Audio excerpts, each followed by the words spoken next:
Everyone, my name is CJ Castro. I'm the Senior Area Manager for the Tampa area. I'm also the lead lending relationship specialist for the South Florida District Office. We're excited to have you here.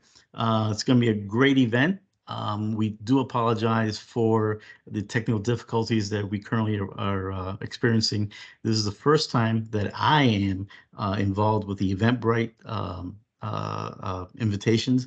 So we just have a little bit of growing pain. But not to belabor that, we have our Deputy District Director that'd like to say a few words. Althea Hi, Harris. thank you. Thanks, CJ. Thank you all for joining us today. Our priority in the SBA is you, our small business customers. And so this year we have chosen as a priority financial literacy. And you may know that April is Financial Literacy Month. And the reason we came to the conclusion that we needed to focus on financial literacy this year is because one of the lessons we learned from the pandemic, or rather that the pandemic highlighted really brightly, was the lack of financial literacy on the part of many of our small business customers who tried to take advantage of the funding that was available because of the pandemic. And so many people weren't able to get that vital funding because they didn't have their tax returns prepared on time.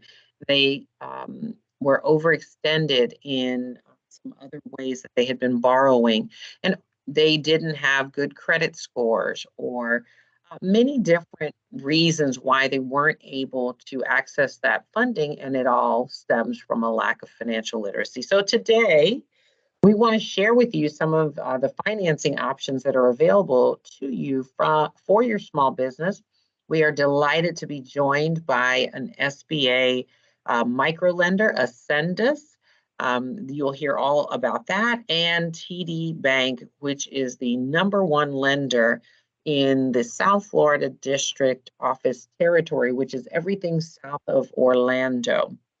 And they've been the #1 lender in this market for several years in a row now. So we are delighted that our partners could be with us to share with you some vital information that we hope will help you as you manage your financial position in your business, as you manage your business, and ideally grow your business. So thank you so much for the opportunity to address you.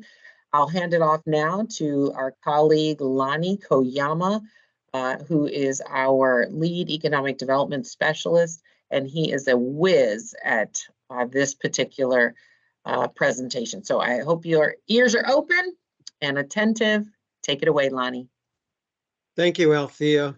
So as Althea mentioned, this is Financial Literacy Month. And so this is just one of the many presentations that we have going on between the SBA, SCORE, SBDCs, and our other resource partners. Again, it's to help you get educated. This particular session is about different sources of financing, different ways of bringing money into your business. And some of these are good, some of them aren't so good. So we're going to be talking about the pros and cons. And the reason that I put this presentation together a couple of years ago was because when I first joined the SBA, most of our presentations either had to do with conventional lending or they had to do with SBA lending or SBA guaranteed loans, but there was really nothing about all the other different forms of lending. So I think the better educated you are about the other sources of lending, the better off you're going to be, because it will help you as far as finding money and avoiding some of the bad types of loans that are out there. We're going to be talking about all of those. So today's presenters, there's myself from the Small Business Administration. We're also going to be joined by Frank Lawrence from TD Bank, and also Fabiana Estrada from Ascendus Micro Lending. So I'm going to talk about some of the sources of money, and then I'm going to hand it off to Frank, and then Fabiana is going to come on, and then I'm going to talk about some other sources of lending. So there's a lot to cover in a short period of time. So there's two types of financing that are out there. So this is part of your financial education. There's debt financing and equity financing. Debt financing is when you borrow money. You borrow money from a bank, from a lender, from friends, from family. Money is usually from a loan. There will be payments and interest expense. So there's usually, you're going to have some terms to your loan, to your debt. You're going to be paying a certain amount every month at a certain interest rate for a certain period of time. One of the advantages to debt financing is the lender has no direct claim on future profits. What that means is if your company is one of the many that hit home runs and become a multi-million or even $1 billion company, the lender, whoever lent you that money, has no claim on what happens to your company in the future. So that's a very positive thing. One of the downsides to debt financing is you usually have that monthly payment. And so that's one of the things that you have to worry about every month is that monthly payment. At the bottom, equity financing. With equity financing, the money usually comes from the sale of stock. So usually you're going to need to incorporate your company, but you're going to sell shares of stock in your company. One of the advantages to that is you don't have to worry about that monthly payment. You're going to bring in a certain amount of money based on the shares that you sold. And so you don't have to worry about making a monthly payment. One of the downsides, though, as it says in the middle, owner's equity is diluted. So that means a company that you used to own 100%, you don't own 100% anymore, because you've sold off a piece of it. But again, at the bottom, no interest expense to be paid. So you don't have to worry about making that monthly payment or paying any interest on that. All right. So hard money loans. So this is one of the ways you usually want to avoid getting money. This is a loan of last resort or a short-term bridge loan. So a bridge loan is one where you're just borrowing money for a short period of time. Could be 3 months, 6 months, a year. It's a short period of time. These lenders offer loans that the banks can't. So it's primarily used in real estate transactions such as house flipping. So usually, I get calls all the time from people who want to flip houses, but unfortunately, the SBA loan guarantee program is not for house flipping. As a matter of fact, banks don't lend money for you to do house flipping. You usually have to get the money from a hard money lender. These folks move quickly and lend mostly on collateral. So usually the house that you're fixing up is going to be the collateral. Lenders are often private individuals or companies that see value in this type of potentially risky venture. The cost of the loan to the borrower is typically higher, reflecting the higher risk that the lender is taking by offering the financing. So usually if you don't pay off the loan, then whoever lent you the money is going to take that collateral, which is usually the house that just fixed up. That's going to be the collateral, and that's what they're going to take from you. So again, generally speaking, this is one of them that you want to avoid unless it's the only source of funding there is. Online lending, this is the fastest source of lending, fastest growing source of lending. Not the same as crowdfunding. Most of these are unsecured personal loans. By unsecured, meaning you don't have to put up any collateral. Some let you compare several loan offers all at once from different lenders. The interest rates are typically higher than you would pay using a conventional loan. So do read the fine print. There are, I think the reason they're growing so fast is because you can do this, you can do the borrowing at home in your pajamas, and it looks like it's real easy to do. And basically it is, the application is easy. But the problem is a lot of people don't read the fine print. In some cases, there are prepayment penalties, so you can't pay the loan off early. In many cases, the interest rates are crazy high.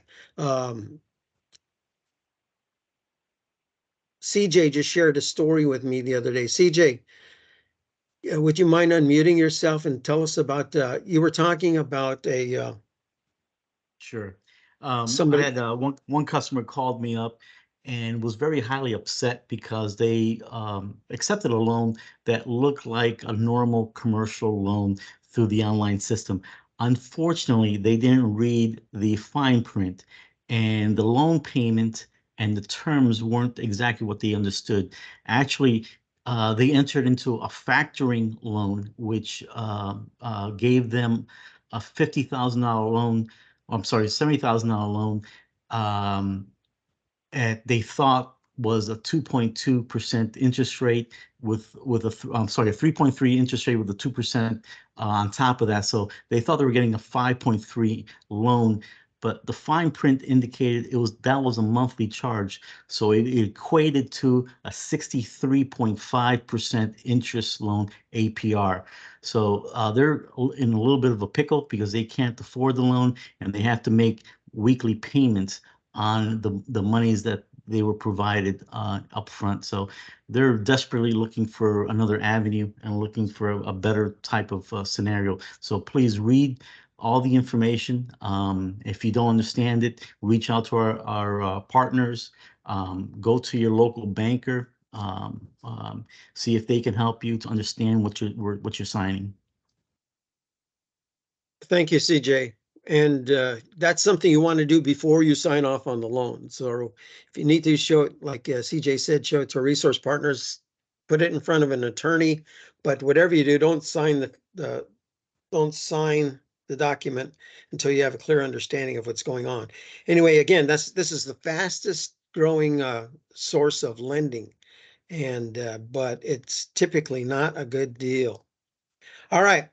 Merchant's cash advance. This is another way to get money quickly. Usually if you sign up to take credit cards or to take debit cards, then you're going to start getting emails from Merchant's cash advance companies. So what is it? It's not a loan. Merchant's cash advance provider purchases a specified dollar amount of your business's future debit and credit card sales at a discount. So the pros are they offer quick access to capital. So it is a quick way to get money, and they're easy to get. Cons, typically very expensive. Let's look at this example. A business sells $25,000 of a portion of its future credit card sales for an immediate $20,000 lump sum payment from a finance company. The finance company then collects its portion, generally 10 to 25% from every credit card and or debit card sale until the $25,000 is collected. So again, it's a way to get money quickly, but is it money? Not at all. I just talked to a guy just yesterday who was trying to get out from underneath type of a loan. And, again, they say it's not a loan, but, it really is. But he was trying to get out from under it because his business depended almost entirely on credit card sales, and the credit card, the Merchant's Cash Advance Company has taken 25% of all of his sales, which was absolutely killing him. So he was looking for a way to get out from under that. But again, if you take credit cards, you're going to get approached by these folks. So take a hard look before you sign off on this kind of a deal. Asset-based financing or factoring. So CJ was just talking about a factoring company. So what these folks do is they buy your accounts receivable. So as you know, accounts receivable are monies that are owed to you by your customers. If any of you let your customers pay you 30, 60, 90 days down the road, you're going to get accounts receivable. And hopefully you're really good at collecting your accounts receivable. The accounts receivable have different grades depending on how good you are at collecting. But factoring companies want to buy your accounts receivable. So it's a type of debtor's financing which sells its receivable or invoices to a third party called a factor at a discount. You need to be in business for 1 year or longer, and your receivables must be from another business or from the government. So basically, they're going to take your accounts receivable and they're going to collect on it. And again, they have different grades depending on how good you have been at collecting. So they're going to pay you some money up front to buy your accounts receivable, but they're not going to pay you 100% for your accounts receivable. They're going to give you a certain percentage based on how good you have been at collecting and the value of those accounts receivable. So that's another one that I would probably avoid unless you had to. Commercial real estate financing. So in this case, you can get loans of $75,000 to $20 million and get up to 55% loan to value for refinancing of your commercial real estate. This is, you've probably heard of a HELOC, home equity line of credit, where you borrow money, you get a line of credit based on the equity in your home. So in this case, you're borrowing against the equity in your commercial real estate. So maybe you own a building, maybe you own some property. So this is a way of getting, it's basically it's like a commercial HELOC. You can get 20 to 30-year loans with rates of 4 to 8% if your FICO score is 650 or higher. Conventional and SBA 504 loans are available for this. So this could be a good way to go. Just depends on your situation. Funding from friends or family. So this is when you're borrowing from friends and family. So first, don't be afraid to ask. Practice your elevator pitch. So that's the sales pitch that you use to talk about your company, and end it by asking for the order. You need to convince them that you've been working on this vision for a long time and you have done your due diligence. So basically, you're making a pitch to those folks to lend you money. Demonstrate progress in your own skin in the game. So by skin in the game, it means you've invested some of your own money into this business. Saying that you need money to start is not nearly as convincing as saying you have built a prototype on your own dime but need more to roll it out. Ask for the minimum rather than the maximum. Again, this is friends and family. This isn't the bank that we're talking to. We're talking about, some of the people who are closest to you. Communicate the risks and write down the agreement. Be honest with naive family members and friends about the inherent risks of a startup. So do write down the agreement. Let me give you an example. Let's say you go to talk to your Aunt Edna and you say that you need 10 grand for your startup business. And so Aunt Edna, she has the money. She writes you a check for 10K, and then she dies a couple of weeks later. And so her family knows that she wrote you that check. And so a couple of years down the road, your company ends up taking off. You do fantastic. According to your cousins, Aunt Edna's children, Aunt Edna owns half your company. That was their understanding, is that she actually she bought equity in your business. According to you, it was a gift. Aunt Edna, that was a gift of $10,000. So it's really important that you write down the agreement, whatever the agreement is. Is this a loan? Is this a gift?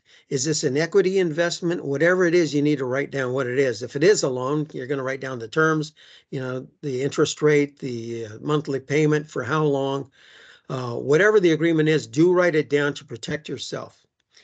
At the bottom, don't take money from family or friends who can't afford to lose it. I've seen several situations, unfortunately, where people have borrowed money. One of the situations I saw was where a girl and her brother borrowed $250K from their father's retirement account. And they bought a bar, and neither one of them had any experience in the bar business. And when I saw the situation, they weren't looking like they were going to make it. And I don't know if they made it or not, but they should have never borrowed the money from their father, and he shouldn't have been naive enough to lend them the money. So, he let emotions dictate his judgment, and which is a very bad thing. But again, don't take money from family or friends who can't afford to lose it. Moving on. Self-financing. So all of us are going to do that at one point when we're starting our business. Personal finances can and will affect your business finances. Starting a business can be a tremendous strain on your personal finances. It's really important that you set aside enough money, you budget enough money to maintain the business and to maintain your personal lifestyle until your business becomes profitable and the business can start paying you. It takes time before your new venture turns a profit and provides financial support. Before starting a business, get your finances in order. Pay off as many debts as you can. Minimize your expenses. Write a monthly household budget. Check your personal credit history. That's something that you can do. You can do it for free. In the middle of this page here, if you go to annualcreditreport.com, you can get a free credit report from each of the three major credit reporting agencies, Equifax, Experian, and TransUnion. By law, they have to give you one report a year. So do take advantage of that. You'd be surprised. People often find that there's something bad in one of their credit reports that is not true. And so fixing that is not it's not a simple process. It usually takes a couple of months to get that fixed. So, but it is something you want to look at, because anytime you go to borrow money, whether it's for you or for your business, people are going to be looking at your credit report, and your credit score. So do get that stuff fixed now. At the bottom, keep your day job. If you already have a job, don't quit too quickly. Work on your business as much as you can when you're off work. Save your money and consider starting your business small. Okay, another way to get money. We talked about this a little bit at the very beginning of this presentation, selling shares or equity in your company. Shares represent ownership rights to a company. So if you incorporate as a subchapter S or C or an LLC, you can sell shares of your company, either to raise capital or to sell your business outright. Prepare a valuation report. So a valuation report is something that's usually prepared by accountants. Sometimes some of our SBA's resource partners can help you with a valuation report. I know if some of the consultants can do that. You get a valuation report on what the business is worth. This often requires work of a specialized accountant. Approach potential investors you have identified and sell your shares to the highest bidder. Do not sell your shares below what you estimated they were worth when you conducted a valuation for your company. You'll regret it forever if you do that. Initial public offering, it's a public's first sale of stock to the public where its stock is then traded on one of the major stock exchanges. This is complicated, expensive, requires a strong operating history. However, it can be the holy grail to catapult the founders to riches. See eBay, Amazon, Cisco, Google, Whole Foods, Facebook, Starbucks, all of those companies in the last 10 years have done initial public offerings, and the owners of their company are all now billionaires. Okay, let's talk about partnerships. There's another way to bring money into your company. Partnership is a business marriage, and it really is a marriage, and it's really important that you pick the right partner. Generally speaking, I discourage people from having more than one owner of a company. I'll tell you why in just a minute. So one of the advantages to partnerships are startup costs. Compared to corporations, startup costs are low, primarily involve paying to file registration paperwork with state governments. One of the advantages to a partnership is pooled resources. It may be helpful when it comes to pooling resources to secure credit and raise capital for the company. Partners can also complement each other's skill sets. So the one time I opened a company way back when, was 38 years ago. I opened a restaurant with my brother and one other partner, and it worked out well in the beginning because of our skill sets. One of the guys used to be a chef, so he knew the back end of restaurants really well. I had worked as a bartender, as a waiter, as a restaurant manager, so I knew the front end of the restaurant, and my brother had worked throughout restaurants the whole time. Well, one of the downsides to our particular partnership is that everyone wanted to be the boss, and partnerships don't work out in that situation. So first opportunity I had to sell out, I did. I sold out to my brother and the other partner, and I figured my relationship with my brother is more important than this restaurant, so I got out. About 2 years later, my brother sold out to the other partner, the chef, and my brother bought a bar. He ran the bar for 20 years, and then he sold the bar and retired with the proceeds. The amazing thing is that restaurant is still open. 38 years later, it's still open in Golden, Colorado. So I don't take any credit for that. All the credit goes to the partner that we sold out to for keeping that thing going. Even through COVID, he's still operating. So kudos to him. Back to the slide. Partnerships. Execute a shareholder or operating agreement. This prenup for your business plans for possible conflicts with any business partner. It defines roles and responsibilities, profit distribution, ownership shares, even how or whom shares can be distributed if one partner dies or decides to leave the company. So it's really important that you have that shareholder or operating agreement for all the bad things that could possibly happen. And because the bad things could happen, just like in a marriage, who wins when you have a falling out and you don't have any kind of agreement in place? The only people that win are the lawyers. So that's true in a marriage, and it's true in a partnership. In the middle, another way to go, buy-sell agreements. This provision establishes what happens if one party wants to sell their interest or exit the company, transfer ownership of shares, or bring on a new partner, for example. Non-compete clause, imagine two 50-50s are in dispute, or before resolution, one moves to open or join a competitor, or while being paid out of his or her interest, opens a competitor across the street.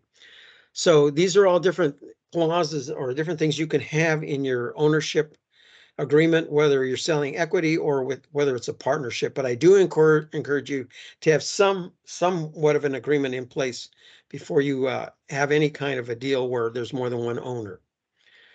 With that, I am turning the microphone over to Frank Lawrence from TD Bank. And Frank, just tell me next slide. And I will move on. So Frank, what do you do for TD? Good afternoon. I am a small business relationship manager at TD Bank, wherein I execute, put together loans from 100,000 up to 1 million for all our prospects, existing customers, or customers looking to get into being an owner rather than an employee. Great. So the floor is yours. All right, so let's go to the slide number 2, which says be prepared. Okay. All right, so again, a lot of the sentiments that you're going to hear coming from me were echoed eloquently by yourself, and as you will tell throughout this whole presentation and the other speakers to follow, again, lending is, it's similarities across the board, whether it be from the SBA or microlending or traditional banking. So what I want to get into really though is when you come to a bank, bank money is typically the cheapest money, but there's certain things that you need to be prepared for, because banks are a for-profit business. In other words, we make money by being able to lend money. So it's imperative that we be able to provide financing to your business to help your business grow. So first and foremost, when you come to a bank, the more prepared you are, the more it's telling us that you have a strong hold on your business, and as well, you're going to have the ability to repay the loan. So, why does your business need capital? You'd be surprised. I have individuals come in and say, okay, what do you need the funds for? I just need the funds. We need a little bit more specific on that. We need to know what the purpose is. What is it? And also the nature of your business is going to tell us, also why you need the funds for. For instance, if you are, for instance, restaurants might say, I need a $250,000 line of credit. Well, actually, your operating income should really cover that. Whereas, most restaurants, you might need, financing for equipment or to buy a building itself. Piggybacking off, the restaurant you just recently opened. And how much do you need? How much do you need? Particularly if you're a startup business, and we have, no formal financial documents to figure out, there's a baby crying in the branch in the background. I don't know if you guys can hear her or not, but if so, I apologize. So how much do you need? I have clients come in where that, they had gross revenues of $500,000 and they want a line of credit for $1 million. Typically, we lend on 25% of gross revenue. So we're going to be more realistic in terms of what you're going to be able to get in terms of financing. So again, as a business owner, it's not a matter of, let me just pick a number to try and get that number. We want you to have an understanding of, the amount you want. And more importantly, on our end, what we're evaluating and what all the different lenders evaluate is what's your ability to repay this loan. That is really, when we evaluate credit scores, when we evaluate liquidity, when we evaluate collateral to support the loan, what's your ability to repay the loan? That's the ultimate, goal that we try to do. It's not trying to weed out or decide who you want to lend to or not lend to. It's really what's your ability to repay the loan. So again, how much do you need? Again, if it's equipment you want to purchase, we want to see that invoice. Say, I need to purchase equipment for $150,000, but you want a loan for $250,000. You want to purchase equipment, we need to see the invoice to validate, the amount of that loan. And again, as I alluded to previously, how will you pay us back? When we evaluate your personal finances as well as the finances for the business, we go through, we do a cash flow analysis. And the bottom line we want to know is what's your ability to pay us back? Whereas I know a lot of business owners, it's inviting to pay less taxes. So, you have your CPA limit your tax liability as much as possible by reporting losses and or minimizing the amount of profits you make. However, I'll say this and I'll throw caution to you. Again, we're looking at your net income. After all debt is paid, what you have to take on this new debt we're providing to you. So it's not what you know, it's what you show. Not what you know, it's what you show. I've been to business owners where, there's Ferraris parked outside, and, but they have a negative, they have losses on their taxes, So unfortunately, based on the financials provided, we're not able to provide financing for you because you don't have the cash flow to sustain or be able to repay the loan we're providing to you. So that's a juggling act that you as business owners need to be prepared for in terms of, do I pay Uncle Sam or do I want to get this loan? So again, we look at your tax returns. We look at the income that you're reporting and or loss you're reporting to be able to evaluate your ability to repay this loan. Again, and what and how will the funds be used? Oftentimes I'll have a client says, I have a lot of investment real estate individual says, I need a line of credit to purchase investment properties. Well, we don't provide lines of credit for that purpose. We'll provide you a commercial real estate mortgage to purchase, that investment property or owner-occupied property. However, we'll not provide you with a line of credit for that. The product has to fit the use as well. All right. And then we move down, and of course, how will, the finance we provide you help your business? Bottom line, how is that going to help you go from point A to point B? We are partners in this with you. We want, as you grow, we're going to grow, but we want you to be able to understand your numbers you're providing to us and also be able to tell us, how will this enable your business to take that next step? And again, and is this a one-time need or ongoing need? And that also dictates the product. Of course, a line of credit is a revolving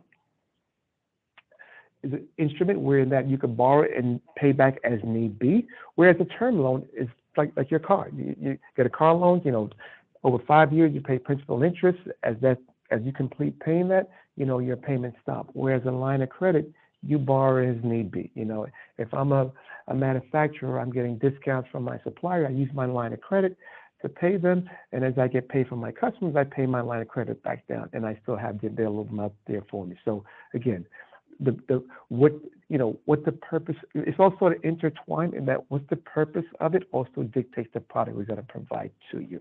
So oftentimes I have clients might come to my office and says, I need a loan. Well, what's the loan for? Again, if I'm a manufacturer, I need a line of credit to, be able to buy business supply, or do I need to buy equipment?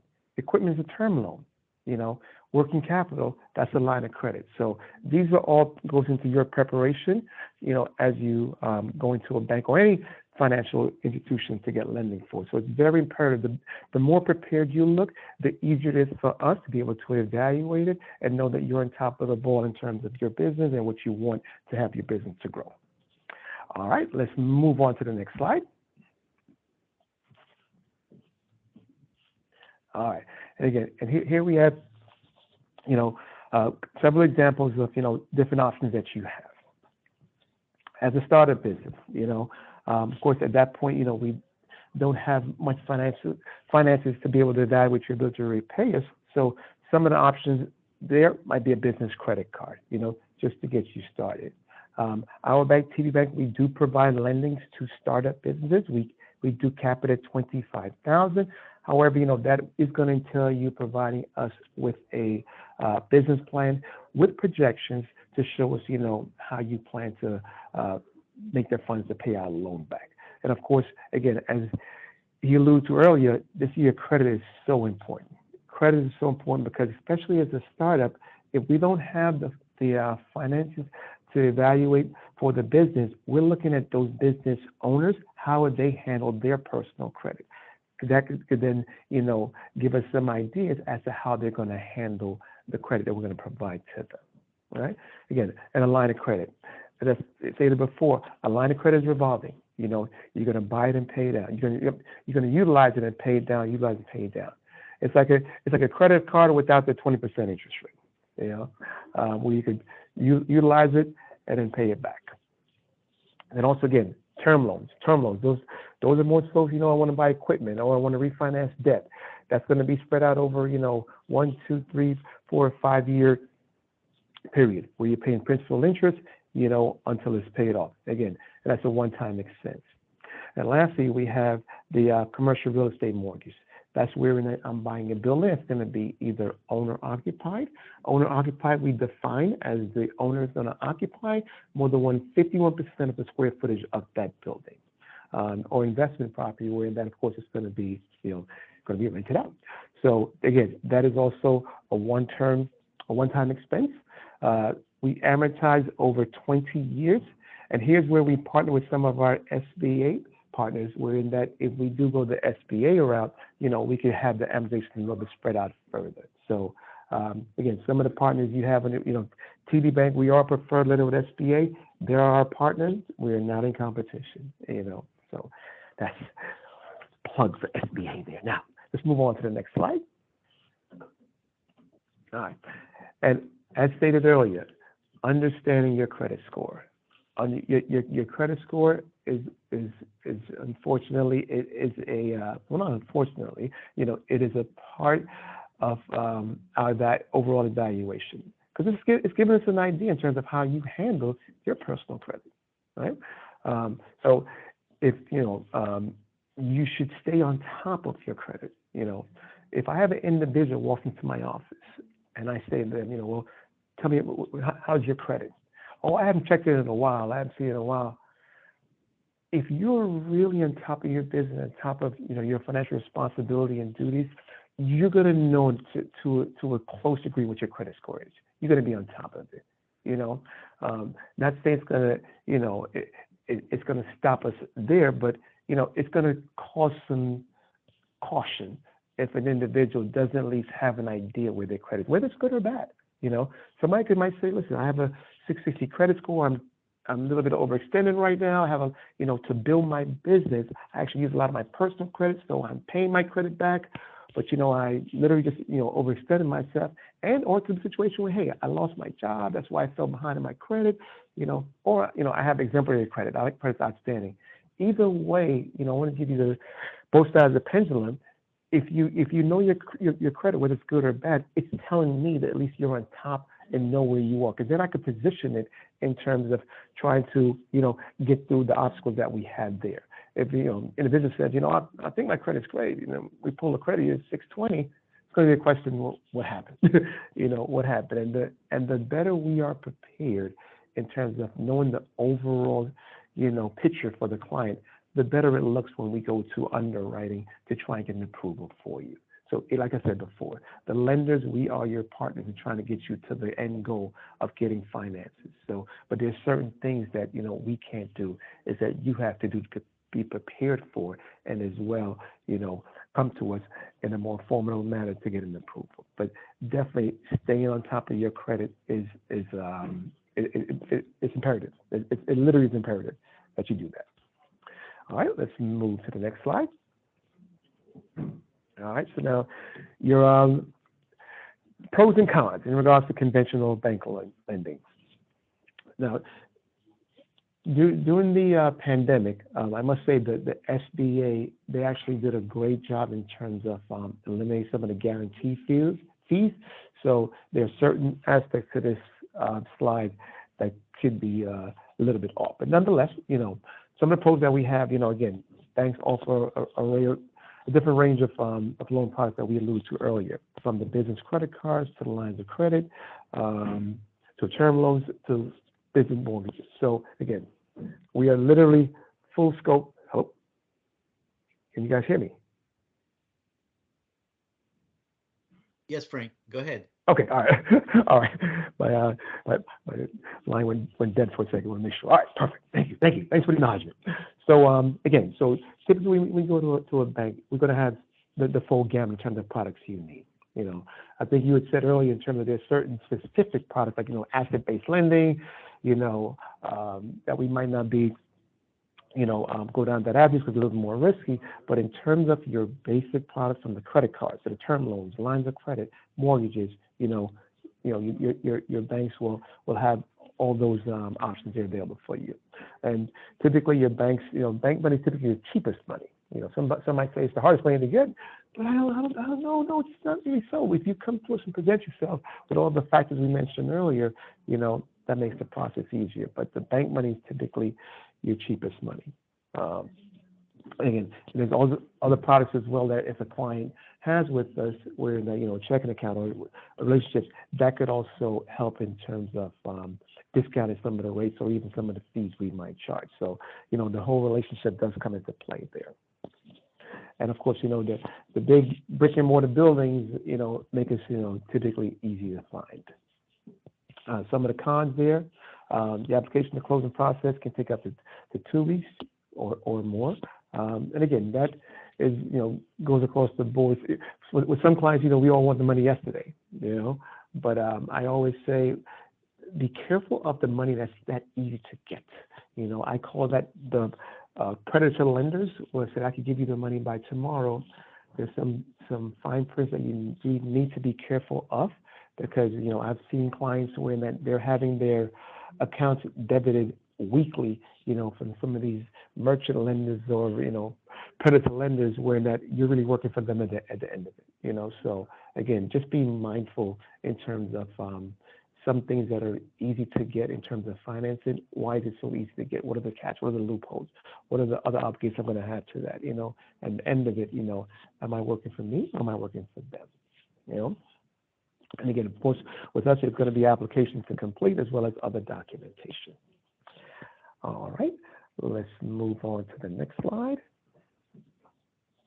And you had alluded to this earlier in terms of SBA. We are partners with the SBA. So, and how that works, we typically, when we have a loan that we send in, our underwriters provide us with various options in terms of, you know, if there's certain high risk, certain risk factors that's making it the deal a little more risky for us, you know, we could definitely go the route of getting the SBA guarantee on it. That's with your lines of credit. Now, with your commercial mortgages, you know, we do have some favorable, if we go to 7A or 504 with the SBA, it might be better than the traditional lending. It depends on, you know, does the client want to be amortized for a longer period of time, you know, and also the down payment. So there's some options there. So with this here, you know, I could say pros and cons. I'm going to say, you know, it all depends on the needs of the client in terms of which option we're going to provide to them for your traditional or conventional lending. All right, let's move it to, I think this is the last slide. And again, this goes into, I know we're going to add the micro lenders speak a little bit later on, but again, that's another option for you guys there as well, where your traditional bank might not be able to partake, and or your SBA might not be able to partake. You know, we do have micro lenders as well that we will provide you with some financing.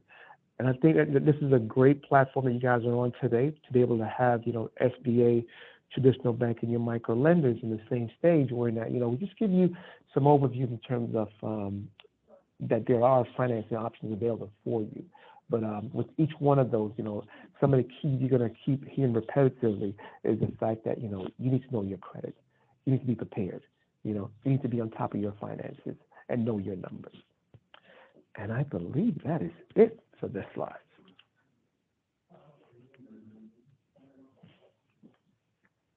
Well, thank you, Frank. You're most welcome. I have a question.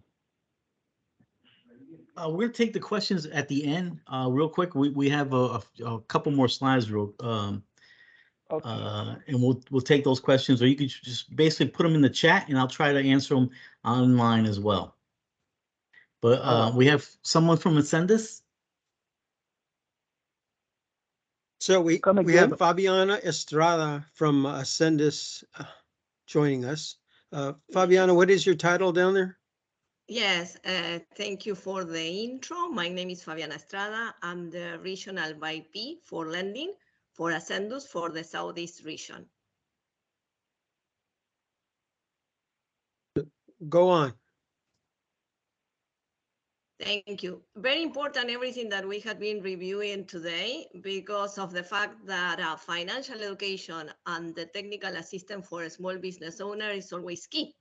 Why? Because we had been seeing, and our experience had been, you know, very important with the PPP, with a lot of programs that they were out there, that unfortunately people were not able to qualify because of the simple reason that they were not ready. They were not ready with the documentation. They were not ready with bank statement, they were not ready with the cash flow, they were not ready having information in reference for how long they had been in operation. So everything that Leon mentioned, Altia, TD Bank is very important for you, because even the fact that the CDFI is always more flexible than the traditional lending system, we request and we have our own criteria. We used to mention that the credit is something that we analyze at all levels, because when you are trying to meet someone, one of the main reason why we ask for credit, because we want to be sure about your past experience handling revolving account, installment accounts. So if your credit is not in place, or there are wrong information, or there are accounts in collection or past due, this is something that we have to address. As a technical provider, we could provide some guidance in reference how to dispute some accounts that they are not yours. We could provide some information in reference of how you could get your score to certain level, because you are working with TD and TD wants to see a strong credit score in order to be sure that you are going to repay this new obligation.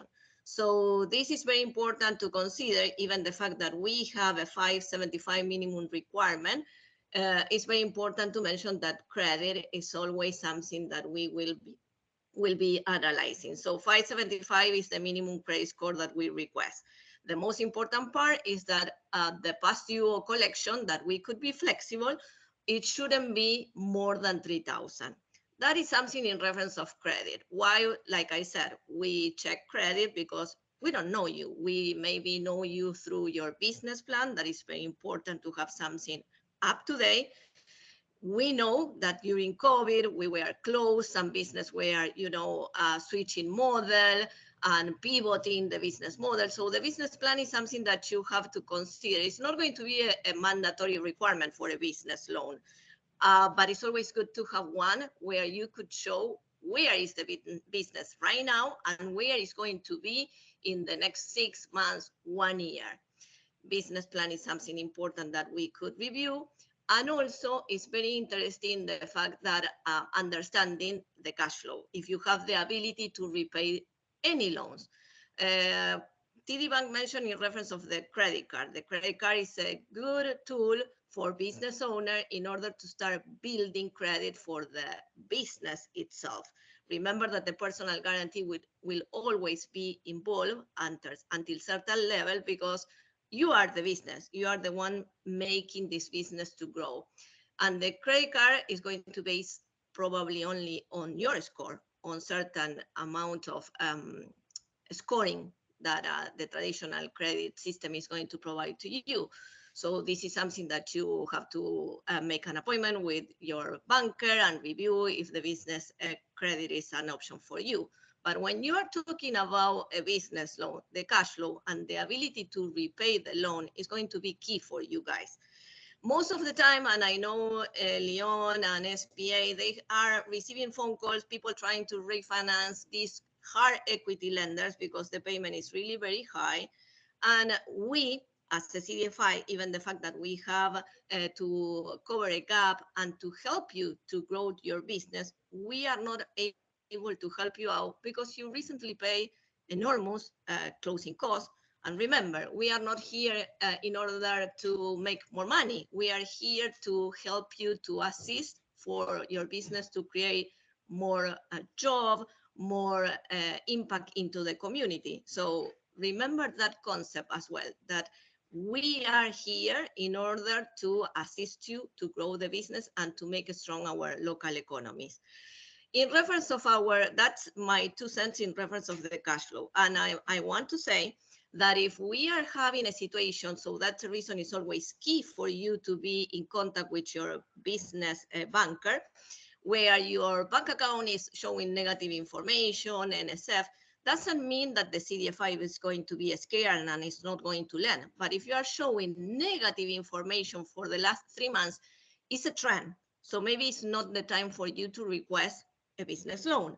So try to set up, try to organize, have a conversation with many of the community lenders that they are out there, that they could provide as well technical assistance.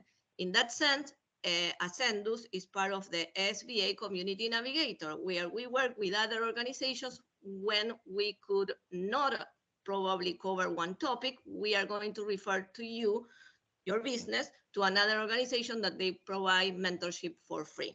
So out there are a lot of resources that you could take advantage of. That is very important. And for cash flow, remember, if I have $20 ending balance, that sometimes it could happen, and I need a loan for 50,000, maybe it's not the right moment to request that large loan amount. Maybe you need a micro loan, or maybe you need to apply later on during the life of the business because you are not ready. Probably you could have the credit score, but the cash flow is not giving us the green light to proceed. So cash flow is really very important. The conditions of the market as well. If you are trying to set up a business during COVID, where every business was, closing doors or probably with limitation because different states that they have doors closed and not an open, philosophy in order to continue doing business, conditions of the market is something very important for you to evaluate. It's like we are saying always, you are not going to sell ice in Alaska. So the conditions of the market, unless you have a proven business plan that is going to show that this is an amazing business. But conditions of the market is something that you have to consider as well when you are applying for the business loan. And also something very important, that is your character as entrepreneur. Why you are running a daycare, why you are running this bakery, like Leon mentioned in reference of the chef, that he has the bar and the bar is still very successful. So those are the tips that we are going to provide, and the CDFI is going to make, everything, or to try to make everything for you, to put everything in place, because our goal is for you and your business to be bankable. Why? Because the bank could offer many, many products that the CDFI is not going to offer. Like, for example, a checking account, saving account, credit cards, and many real estate, and many other services that we do not have, because our mission is to cover just a gap, because maybe you don't have the time in operation, less than 2 years. Maybe the credit score, like I mentioned, is not perfect, it's 575. Maybe the cash flow is a little, off, and we could still do a microloan. Briefly, I cannot share my screen. I'm sorry, I don't know, probably maybe because of security reasons, but I'm going to mention some of the programs that we have right now in order for you to review, and I could email you all the information and you could find us online as well. But there is the typical micro loan where the interest rate could be between 6.99 and 9.99, and the loan amount could be from the 1,000, even the fact that we know sometimes 1,000 is not going to help you to achieve your goals, up to 25,000. Then we have the typical small business loan with interest rate as well between 6.99 and 9.99. And the maximum loan amount that we have right now is 50,000. There is another program fully designated for women entrepreneurs, that is the Tory Burch. We call that because of the designer, the bag designer and shoes designer. Tory is helping women entrepreneurs that they are into the service fashion industry. And what is the benefit to be working with this program is that the interest rate will be 7.99 if you could prove that your business is 51% owned by a woman. And right now we launched a line of credit for entrepreneurs of colors, and the maximum loan amount will be 25,000, and a ride share program that this is for Uber, Lyft, DoorDash, and the maximum amount will be 15,000. And this is thank you for the support that we receive from organizations like TD Bank, that they are always supporting our programs and financial education. So if you have any question, more than happy to address, but everything that my previous colleague mentioned is key. There's no magic formula. You need to be prepared. And in reference of accessing capital with a loan, what I could say that is very, very beneficial, not only because you are building credit for your business, will be a business loan with a personal guarantee in our case, is also the important fact that the interest rate that you will be paying during the year is tax deductible. And we know that you want to avoid in certain occasions, and this is a legal situation where you could use this deduction in order to show your business at least break even. This is very important as well, because if your taxes is saying, hey, I'm not profitable, my business is not, generating any income, that is another red flag. Even the fact that the CDFI could be reading your tax return differently. Why? Because we are going to see if there is some kind of, depreciation there, if you have your salary. So many details that we could continue in a different conversation on a one-on-one basis. Thank you very much. Great, that's excellent information. Thank you. So that was Frank Lawrence from TD Bank and Fabiana Estrada from Ascendus Micro Lending Group. And there's more information that we have here. So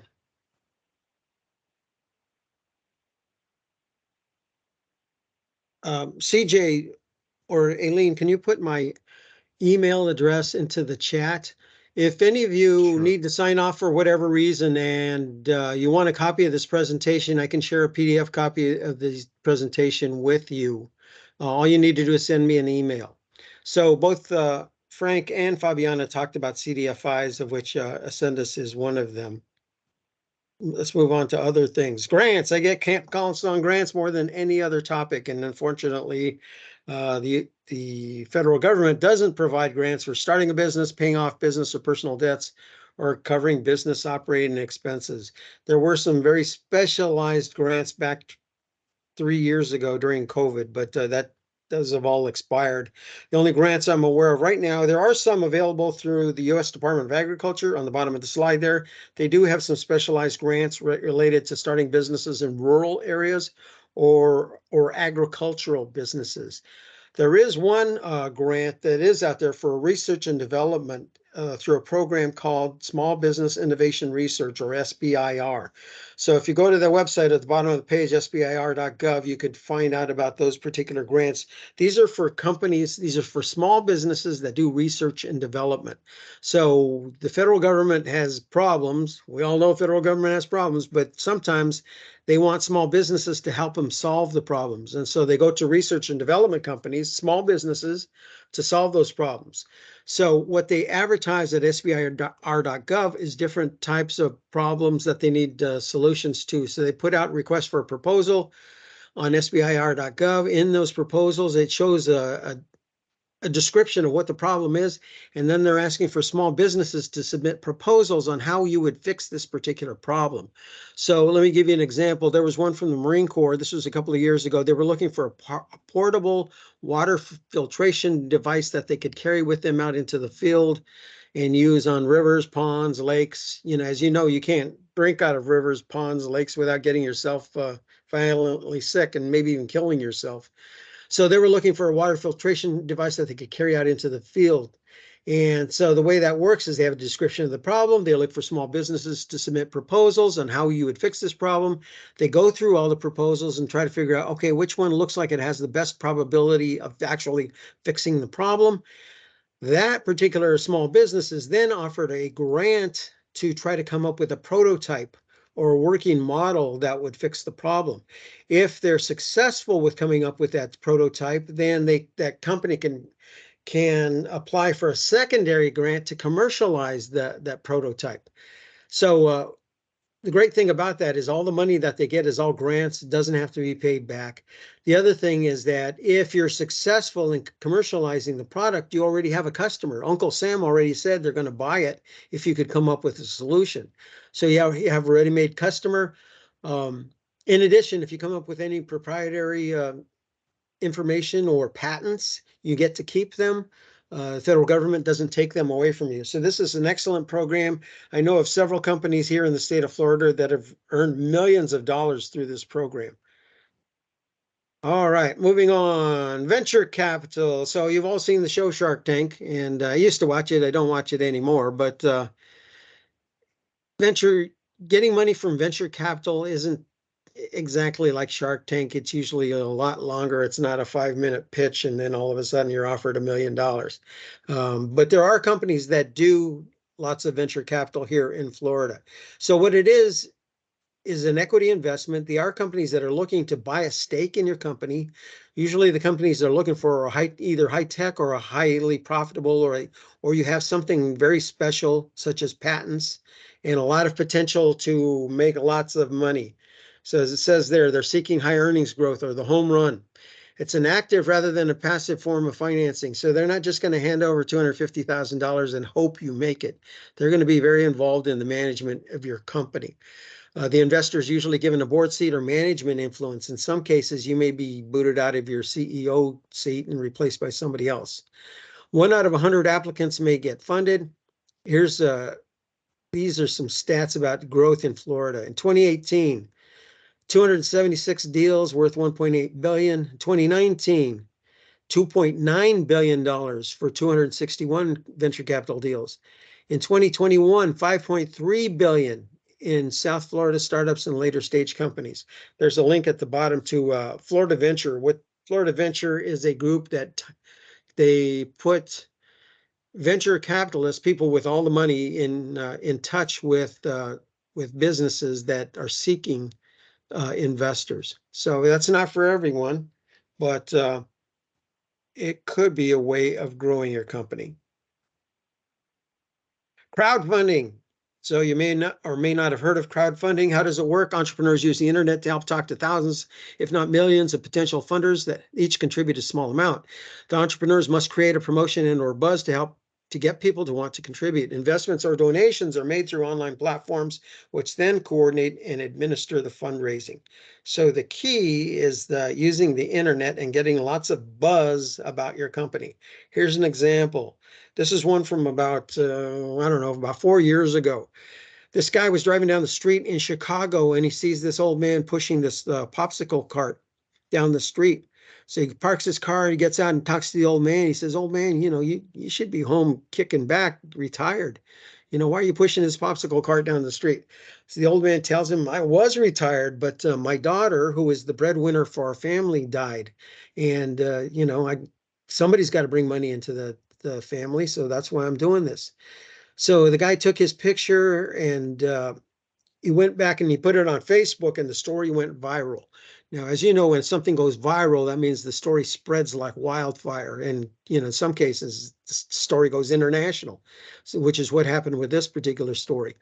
But so the story went viral. That's one of the things that happened. The other thing that happened is when he went back to his office, there was another guy in his office that saw the situation. He said, "We should do a crowdfunding campaign to help this guy." So that's exactly what they did. They started a GoFundMe crowdfunding campaign for this guy, and they raised $400,000 in just a couple of weeks to help him. So that's the power of crowdfunding. But it really helps for you to have a viral story and one where people want to kick in. So there are different types of crowdfunding. There are 4 different types. One is donation-based, and I'm not going to read through all the stuff on here. But in this case, is asking the crowd to donate to your project in exchange for recognition, appreciation, or items of value. So they could be getting different things. At the bottom, donation-based is most used by nonprofits, creative artists, developers, filmmakers, writers, and inventors. There are different websites that are out there depending on the type of crowdfunding that you want to do. I got an email at my SBA email address. This is about 3 years ago. Out of the blue, I got an email from a band, and the band was trying to raise money to produce an album. And so one of the smart things they did is in this email, they had a link to a YouTube video. It shows them playing their music. But there was also a link in there to donate to them. And so I thought that was pretty smart on their part. I don't know how they got my email address, but I never did go see the video, so I don't know if they were good or not, and I didn't contribute to them, but it was still pretty smart, pretty inventive on their part to do that. Reward-based crowdfunding. In return for a monetary offering, the crowd receives an item or a service. This can be considered a form of pre-sale or merchandising. Reward-based is for a person or company with a product beyond ideation that can be produced for a determined amount of money and in a reasonable amount of time. Here's some other different crowdfunding websites for reward-based. This is a story I saw. This was about a year ago. And Miami-based LIV Swiss Watches sells limited edition Swiss-made watches direct to consumers at discounted prices. They finance the production of their custom watch models using the Kickstarter crowdfunding platform. Investors essentially pre-order a watch by backing a new model, which can run from $390 to about $1,200. This, folks, to me is brilliant. This is so smart. These folks, usually when you want to sell something, you're going to have to usually you order a certain amount of inventory from the manufacturer, then you do your best to try to sell it, whether you sell it in your retail store or sell it online. But in this case, all of this stuff is all pre-sold. So, and not only that, but they're getting the money up front. So this is brilliant on the part of this company. This is one of the smartest business models I've ever seen. So if you want to copy it, good luck to you, but it looks like it's working for them. Lastly, equity-based crowdfunding. Well, this isn't the last one, but equity-based is when you want to sell stock in your company. So earlier I talked about selling equity in your company. This is a way to sell equity in your company using the internet and using crowdfunding. And so when this first rolled out, the SEC, Securities and Exchange Commission, they put a temporary kibosh to it until they could write up some rules related to it. But as it says in the middle of the slide, companies can now raise up to $1 million across state lines without prior approval from the SEC. And there's some specialized crowdfunding websites specifically for equity-based crowdfunding. Debt-based crowdfunding, also known as peer-to-peer lending. So this can be used two different ways. It can be used as a way to lend money to small businesses, and it can be used as a way for small businesses to borrow money. And there's some special peer-to-peer lending sites. So if you're someone who is lending money, maybe you have 10K sitting around and that you inherited from your Aunt Edna, and you don't want to put it in the bank. Sorry, TD Bank, I don't mean to beat you up, but typically you're not going to get a lot of money by putting your money into a savings account. But so maybe you want to lend it out to small businesses. So this is a way for you to lend money out to different small businesses. And so if you go to these lending sites, then you could take a look at the small businesses. You can look at their profile, what they're going to use the money for. You can look at their credit score, and you can decide who do I want to lend money to and how much do I want to lend to them. So it could be a way for you to get back a decent payback on your lending. The thing is, there's always a risk there that you won't get paid back at all. So that's why you need to look really, really hard. Just like the bank does, you're going to look really hard at who you lend the money to. From a borrower's perspective, small businesses can borrow using these sites. And again, you're going to have to put out your information about your credit, about what it is you're going to use the money for, tell us about your business. And basically, you're making a pitch for people to lend money to you. All right. Bootstrapping. So bootstrapping isn't really a way to borrow money. It's a way to conserve money. And the reason I threw this in there is because, everything I've talked about so far, everything has to do with financing. It has to do with cash flow. It has to do with keeping money in the company. So bootstrapping is critical, whether you're a startup or even down the road. Bootstrapping is finding ways to avoid the need for external financing or funding through creativity, ingenuity, thriftiness, cost cutting, or any means necessary. It's the most common source of startup funding, and most entrepreneurs bootstrap out of necessity. Here's some examples: buying used instead of new equipment, coordinating purchases with other businesses, leasing equipment instead of buying, obtaining payments in advance from customers. So for some companies, accounts receivable can kill you. If you're terrible at collecting, don't offer any credit to customers if you're going to be bad at collecting. Otherwise, you're just going to go broke, and they're going to be financing their business with your money. Liquidate some assets. So if you have anything that you could sell off now as a way to bring money into your company, such as collectibles, savings bonds, doing garage sales, etc. Vendor financing. So if you could negotiate with your vendors or suppliers on financing the goods and services that they're supplying to you at low to no interest rates, then do that.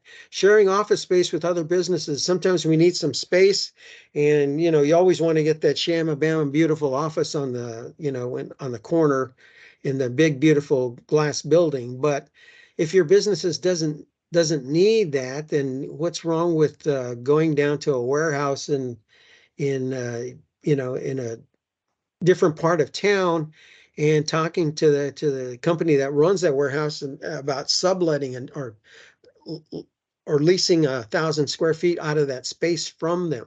For a lot of companies, they'd be more than happy to build a wall for you so that you can use that, and then you can have some cheap rent. And lastly, make do with what you have.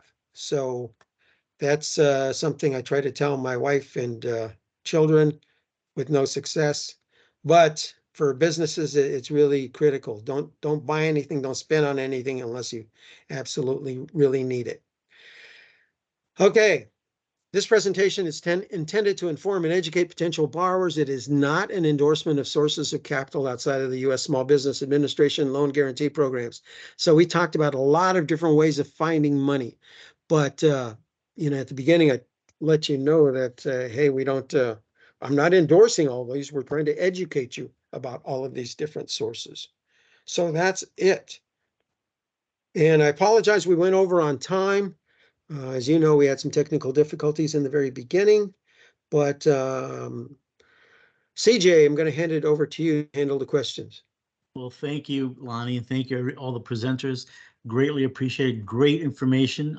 Right now, we'll like to handle any questions. If you have a question, please unmute yourself and we'll go one at a time. Or you could basically put it in the chat. I was monitoring the chat and I guess you guys did such a great job. We don't have any questions in the chat.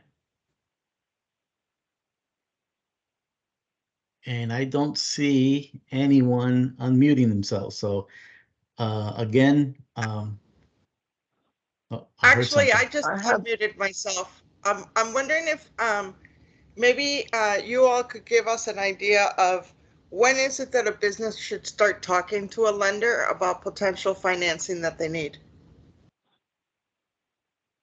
Lonnie, would you like to have that or? Well, I'll give you my opinion. I'm not an Okay. expert, but actually, I think the earlier the better. The earlier people have an understanding of how the loan process works and then the importance of things like your personal credit and the things that the banker is going to look at, the earlier you know that, the better off you're going to be.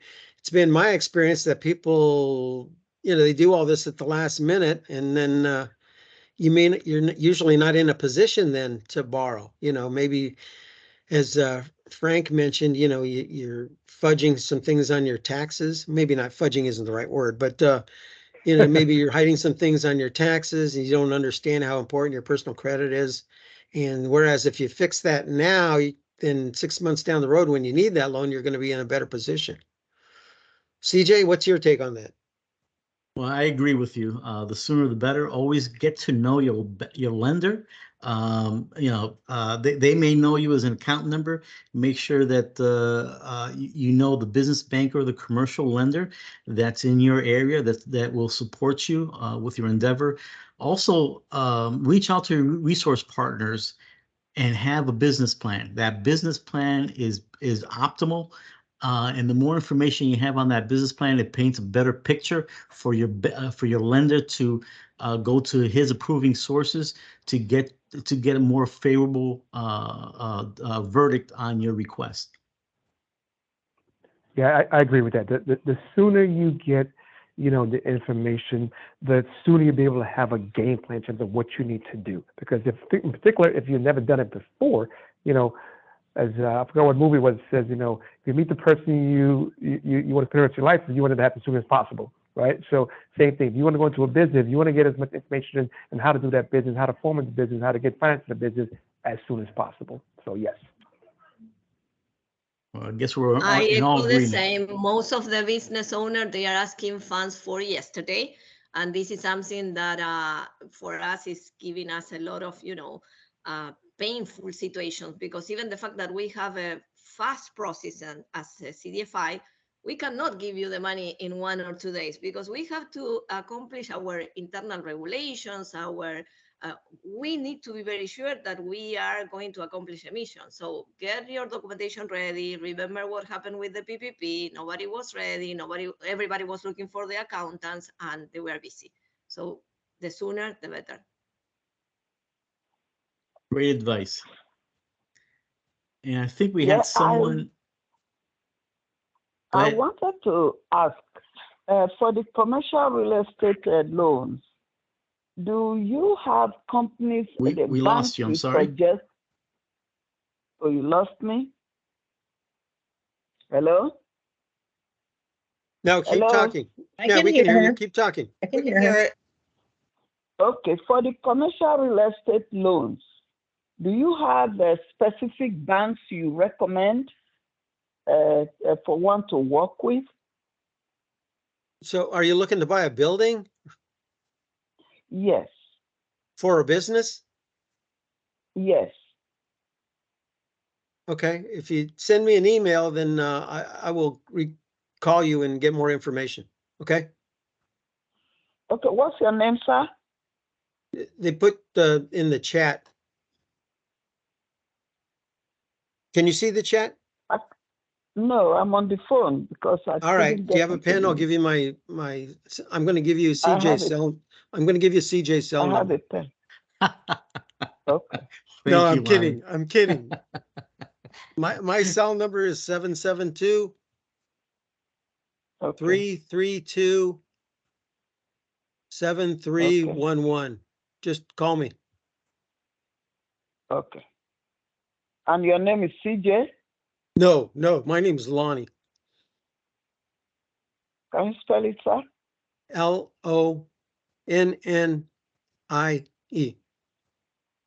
Okay, Lonnie. Okay, I'll call you.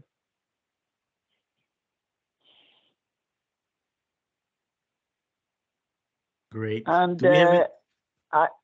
I had forgotten her name that spoke about the credit score. She was saying that the credit score you are looking at is 775. Did I get that? That's a very good credit score.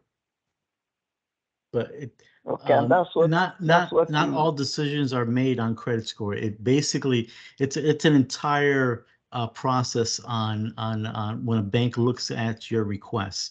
They look at the type of credit they as well, but they also look at the type of collateral, what the funds are for, how long they could what the term are you requesting, and they make the determination. So it's not like checking boxes or just coming up with one, achieving a good credit score. They do a lot of underwriting based upon your request. Okay, like how much minimum is the loan if it's Well, it differs from. if it meets. Well, it differs from bank to bank, but under the SBA SOP, we require the borrower to at least make a 10% down payment on the entire project. Some banks may request more because of the type of industry or the type of collateral that you have available. Okay. It's all based upon Do their you know underwriting. Okay, do you know what interest rate they will take or they take? Well, what I can tell you, interest rates differ from bank to bank or lending institution. Right now, the Wall Street Journal Prime is, I think it's 8.25%. How many percent? Wall Street Journal Prime is 8.25%. 8. Okay. Well, it's Anna, good that you have asked that question because we are going to get used to different interest rate. We are not going to be seeing the 3.75 that we had with the EIDL loan, the 1% with the PPP. So the market is different. So good question. Remember that if you are buying the real estate, that it will be the collateral. So have a conversation with your lender. That's the most important part. Have a request an appointment and ask all the questions before starting the loan applications, because if not, they will pull your credit and your inquiry will be there for 2 years. and every time they pull your credit, it'll cost you points on your credit report. I know. Yeah, in addition. Okay. So Again, I this like is I Hello, asked. Lawrence? information. Get an appointment with your lender. That it will be amazing. If you are calling us back and you were giving us the information that you were able to get, that's our mission. So good luck with that. Go for it. Okay, and you don't suggest lenders? There are some banks that work with the SBA. Yes, I most know. banks work with us. So one of the Oh. ways that you might want to approach that is to start with your own bank, whom you already have a Okay. relationship with. And then if not, because they already know you and they want to keep you as a customer. But most Okay. banks do SBA lending. So, Okay. and as you know, if you were on at the very beginning when I was on, I shared with you that TD Bank is the #1 bank in this market. I wrote that's TD Bank. Yes, okay, wonderful. Hello, Mr. Frank Okay. Lawrence. This is Julian. I don't know if you can hear me. I'm on the phone. I can hear you. Yeah, we Julian. can hear you. Go ahead. I missed a little bit of the meeting because I was having trouble with my laptop and et cetera, et cetera. But can I have your information? It's going to have to do, again, also with commercial real estate, mortgage, as well as a business that's included in that real estate package. And maybe I just set up an appointment and maybe just email you or anything, because I'm kind of starting Okay. from scratch. Do you have a pen? I'll give you my email address. I'm ready right now. It's Frank, FRANK, .Lawrence, LAWRENCE, @TD.com. All right, man. I'll shoot you an email either today or tomorrow, and I look forward to hearing back from you. And you're located in Miami or Florida or Hollywood, I think I see. I'm in Hollywood. I'm tri-state area. Broward, Dade, Palm Beach. We cover a lot. Okay. But I'm All right. local, yes. I'm Thank you here. very much. You got Thank you it. very much, Mr. Lawrence. Well, thank you. Thank you for everyone's participation. Yeah, are there any more questions before we leave? I don't Are you think going one. to send us information on this If you provide webinar this us, afternoon? if you provide us with your email, we will. Oh, how do Okay. I provide it? I thought you will look at the people who registered for the. Well, you have Lonnie's telephone number. Just ask him for the presentation. Okay, Okay. I will. Thank you, sir. Well, Yes, sir. thank you, everyone, for all your questions. Greatly appreciate your participation in this event. This is one of our 3 series presentations. The next one will be tonight in Spanish, and we're going to have a couple more on the 27th and on May 4th. So please look on our website for future events, and we'll try to keep you informed. Thank you, everyone. Thank you for the presenters. Thank you for the participants. Thank you, Althea. And Lonnie did a great job. Frank, fantastic. Fabiana, also fantastic. And Anna, thank you for your participation.